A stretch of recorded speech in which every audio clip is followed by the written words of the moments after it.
All right, everyone. Today, we're all about properties. So your lesson 5 notes should be taken care of. All right. I am in your entrance slips right now because that's where we're beginning at. But if you haven't done the notes, again, big vocabulary day, lots of vocabulary words here at the beginning of 7th grade that we use throughout the year. So we saw our whole rational numbers, integers, all right, whole numbers, irrational numbers. Now we're all about our properties. And what your properties allow you to do is go out of order in your order of operations, still get the correct answer.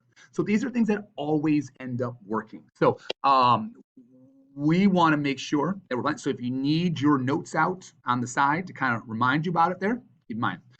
We're just making up our own problems that are here, and they want the commutative property. Well, if we go into your notes, your commutative property allows you to switch the order. So we have a commutative property of addition, which says if you take a number, all right, if you end up taking a number, and we use a letter that's here, so we just call it A, all right, and you add another number onto it, it's the exact same thing as if you flip the order. So for example, 1 plus 2 is the exact same as doing 2 plus 1. So again, you can flip things around when you add and get the same answer. We can do the same thing for multiplication. So we say A times B is the same as B times A. So again, if you take something like 2 times 3, it's the exact same thing as doing 3 times 2. So we have these properties for multiplication and addition. What you'll notice is no division. You flip the order in a division problem, it ain't working out.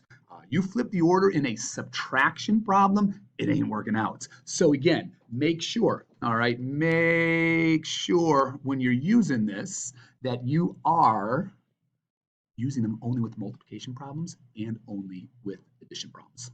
All right, your associative property says, hey, if 3 people show up, A plus B plus C, and you're supposed to add the first 2 guys together, what you could actually end up doing is you could add up the last 2 guys together first, and then add on the first one, and you'll still get the same answer. So for example, 1 plus 2 plus 3, all right? If I do 1 plus 2 first, I'm going to get 3. 3 plus 3 is 6. Well, if I use the exact same numbers, but go in a different order, I'm still going to get the same answer. So 3 plus 2 is 5. 5 plus 1 is 6. So we still end up getting it. All right, your additive inverse property says if you add numbers that are opposites, all right, you're always going to get 0. So anytime you add 2 numbers together that are opposite numbers, one's positive, one's negative, you get 0. Negative 8 plus 8. We added 2 numbers together, we got 0. Those are additive inverses.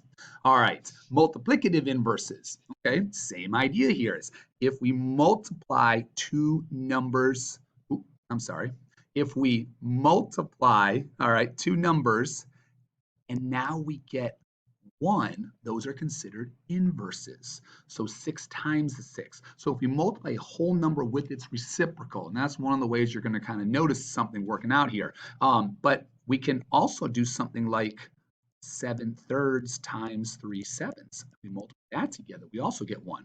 Remember cross division. What they're saying is you don't have to do all of that. You multiply inverses together, you always get 1. And then the last one here is your distributive property, which we will see a lot of this year. And what this ends up saying is, yes, you could use order of operations. 3 plus 2 is 5, all right? And then 4 times 5 gives you 20. But we could also simply multiply it to both numbers. So number up against a parentheses does mean to multiply. But there's 2 people inside there. So as long as we multiply them to both of them, we're good. 4 times 3 is 12. 4 times 2 is 8. 12 plus 8 also gives you 20 as well. All right, so make sure you are checking your answers on your classwork. Highly encourage you do them in groups of like 3 or maybe 4 and check your answers. Because if you go try to do it all at once, it will be a frustrating day for you more than likely. So again, check as you go. Get stuck on questions on the back page. Again, look at the answer key. All right, read up on it. And we want you to go, oh, that does make sense. Then if it doesn't, hey, you got office hours and you can come talk to me next time we see you as well. Don't wait. Go to office hours. Get your questions answered. All right, we'll see you guys.